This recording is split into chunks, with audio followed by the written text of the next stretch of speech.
এটা একটা মোবারক মাস ছিল, কিন্তু রমসার জন্য এই মাসও সাধারণ দিনগুলোর থেকে আলাদা ছিল না। সে ছিল একজন ২০ বছরের সুন্দরী কিন্তু অসহায় এবং এতিম মেয়ে, যে তার চাচার বাড়িকে একজন দাসীর মতো জীবনযাপন করত। তার শৈশব তার মা বাবার ছায়া ছাড়াই কেটেছিল, এবং যখন থেকে সে হুঁশ সম্পন্ন হয়েছিল তখন থেকে কেবল অত্যাচার এবং অপমানই তার ভাগ্যে জুটেছিল।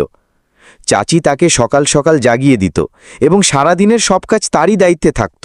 থালা বাসন ধোয়া, ঘর পরিষ্কার করা, খাবার রান্না করা, কাপড় ধোয়া এবং প্রতিটি কাজ যা বাড়ির বাকি লোকেদের জন্য কঠিন মনে হতো তার আমসার জন্য বাধ্যতামূলক করে দেওয়া হতো। কিন্তু সে কখনো অভিযোগ করত না, কারো সামনে নিজের কষ্টের কথাও বলতে পারত না, কারণ সে ছিল নির্বাক, একজন নিষ্পাপ এবং অসহায় প্রাণ যে কেবল তার চোখের অশ্রু দিয়ে নিজের বেদনা প্রকাশ করতে পারত।